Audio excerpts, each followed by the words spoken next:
Hi, this is Jeannie from Trendy, and today I'm going to show you how to make this patriotic wreath. We used a 24-inch frame and 10-inch wide foil mesh. We made just a big loop bow to go on the side, and we used Uncle Sam. This is a new wreath kit embellishment. It has a little hat and wired legs, and we just used the poof technique. We'll give you the supply list of everything that we used. All the items came from Trendy, of course, and we'll have a few kits that will contain all the items that you need. And after these kits have sold out, we'll still leave the tutorial up so you can follow these directions and just choose different materials to make a similar wreath. Okay, let's get started. The mesh we're going to use for this project is 10 inches wide, 10 yards in length. This is the wide foil mesh. It has foil strip in each little square, and the foil pieces are wider. So it is going to be the most shiniest of all the mesh. It's more like a premium or deluxe mesh. Our wreath is a 24-inch pencil wreath. It's silver, and it has the little silver balls on the ends. A 24-inch wreath measures 15 inches across the widest ring and 12 inches across the center ring. The reason it's called a 24-inch is because with the addition of your materials, mesh, burlap, ribbons, and so forth, you wind up with a wreath that's 24 inches or wider when you're done. Our other embellishments are this Uncle Sam's hat and legs, and the legs are wired so you can shape them, and they also have wires attached to them that we can use to attach them to the work wreath. And then I have patriotic ball sprays, and we may work those in somewhere.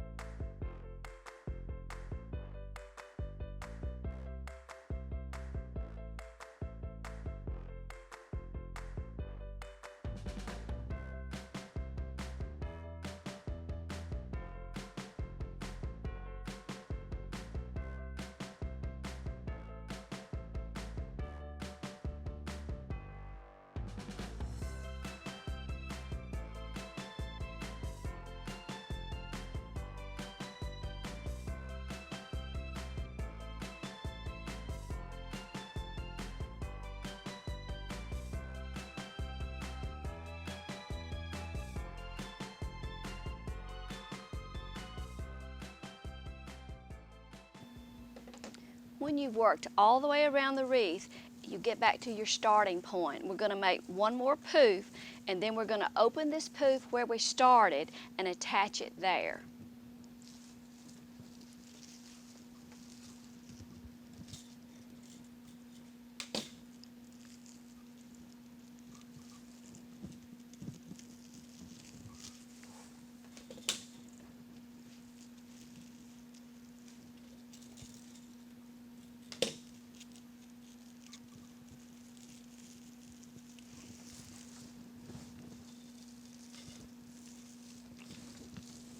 So you want to open that twist and make sure that first poof stays in place.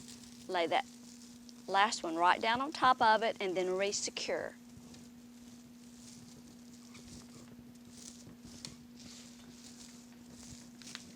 Now you're ready to move up to the inner ring. We're going to bring all 3 rolls of mesh up and move to the closest twist, which is going to be this next one, and just attach it to get a starting point.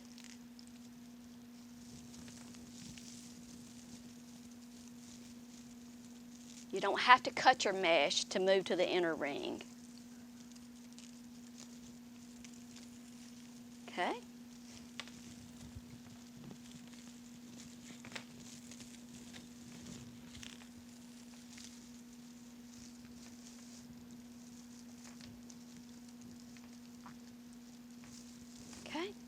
So now we have it attached, and we're going to continue making the poofs around the inner ring the same way.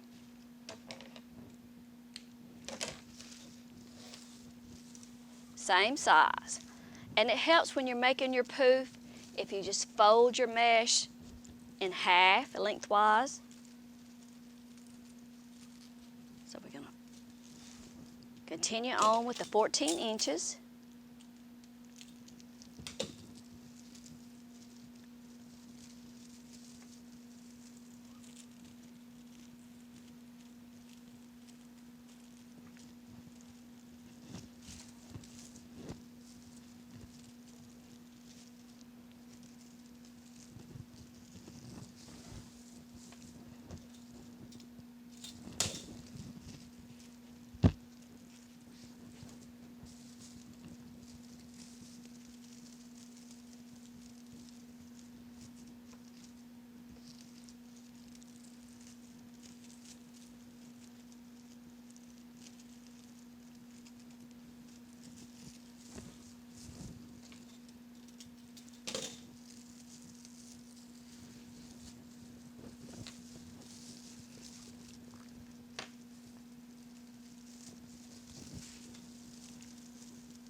We're just going to work all the way around the inner ring.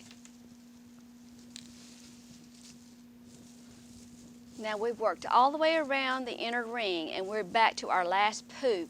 So we're going to make our last poop and we're going to open this twist where we started, make sure that first one stays in place and then secure the last one right on top of that.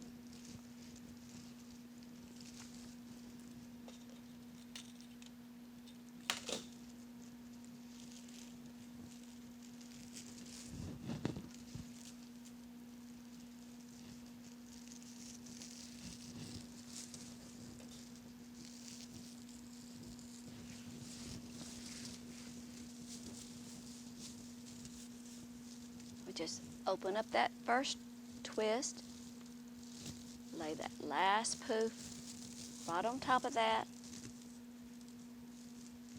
and then secure it back.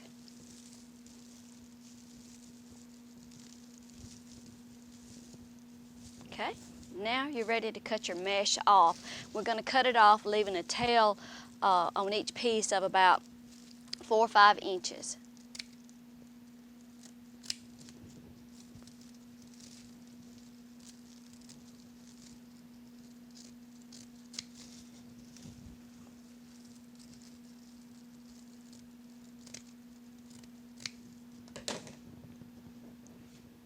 We had maybe just a couple of yards of mesh left on each roll. Now, we're going to take those raw edges and we're going to poke those to the inside of the wreath.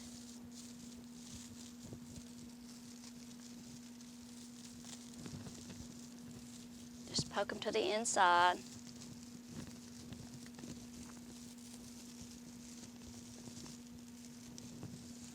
Flip the wreath over.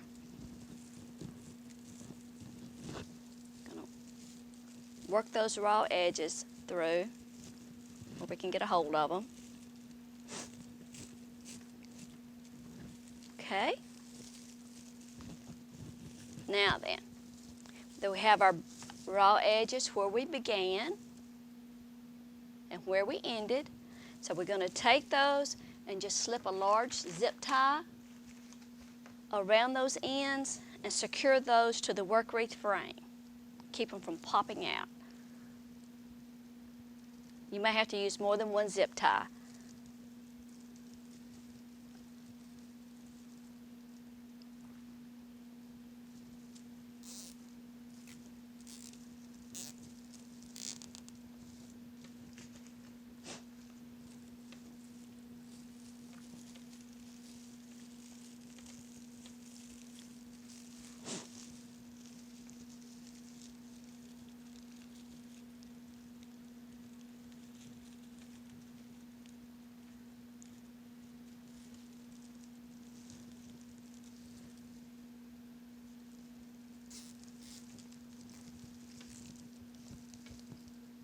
Okay, take your wire cutters, cut the ends of your zip ties off.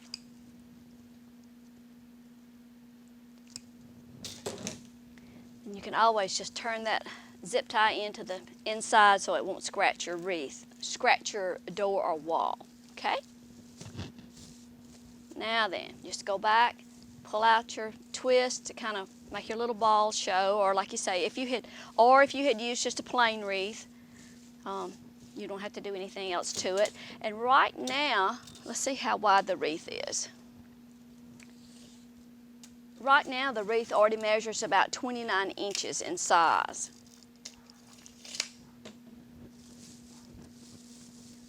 Just push that center out. Okay? Now we're ready to embellish the wreath. You may want to put your wreath on the door or wall to just get an idea of how you want to place your items. Obviously, that's not the bow that I'm going to use for this wreath, but the Uncle Sam hat and legs, they're really too small to like dangle the legs from the bottom of the wreath, so I'm going to position that on the side and maybe put a big patriotic bow on the opposite side. Sometimes it's helpful when you're working on your bow to just slide a wooden floral pick under that chenille stem, and that way you can kind of position it on your wreath and secure it without it getting squashed, into the wreath. We attached the bow to the wreath with the chenille stem and just secured it to the work wreath frame. Next, we're going to go ahead and attach the hat and the legs, and then we'll work some ribbon strips in around that. The legs were attached with the wires that were already on the legs, and I wired the legs together first and then attached them. Of course, the legs are wired where you can bend and shape them. Just anything that you attach like that to your work wreath, you always need to attach it to the work wreath frame.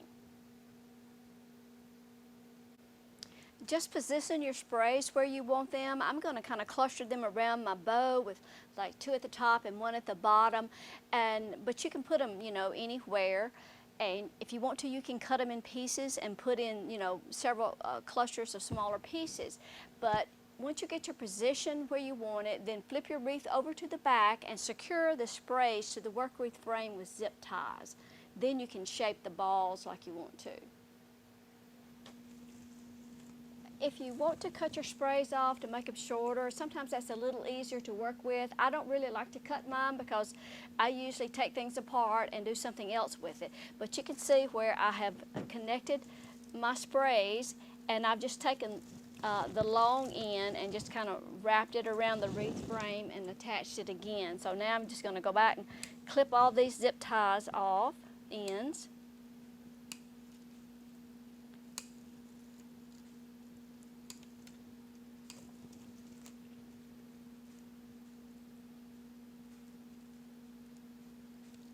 And I had to attach the sprays, most of them in like 2 places.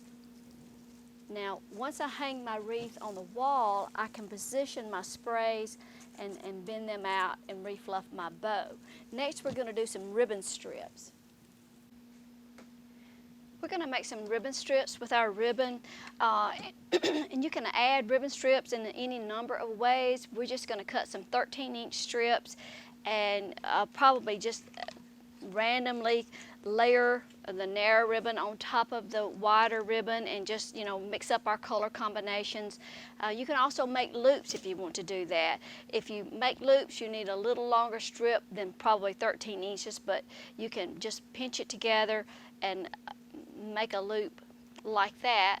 Of course, you'll want it longer than that. So we're going to cut 13-inch strips, and we're going to chevron the ends of our ribbon. And to do that, you take a strip, fold it in half, and then you fold it again lengthwise, and then cut away from the folded edge. And then that way you have a chevron on each end. So we'll just kind of put together some combinations, and you can add in as much ribbon or as little ribbon as you like. And we'll just... The most important thing about adding your ribbon strips is to open. Of course, you want your ribbons face up. And since this is such pretty ribbon, I probably won't put anything on top of it, but or maybe this stripe, we'll see. But always undo your twist. Take your twist all the way down to the mesh.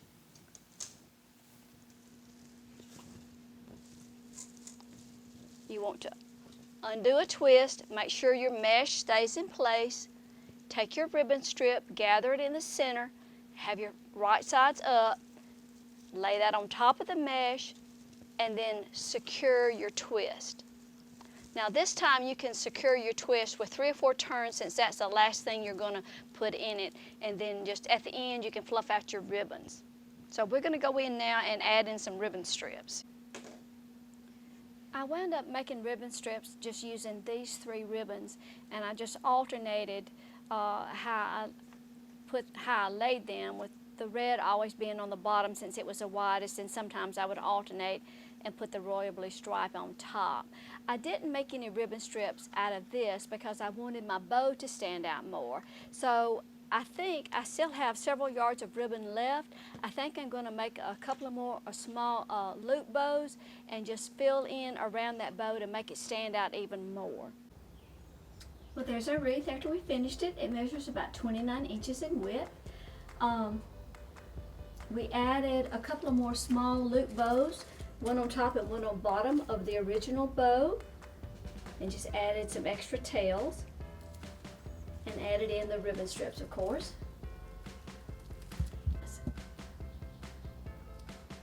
We hope you'll share our wreath tutorials with your friends, and there's a little icon at the bottom of your screen. Be sure to subscribe to our channel before you leave so you won't miss our next tutorial coming out. Okay? Thanks for dropping in. We appreciate it, and we'll see you next time. Bye-bye.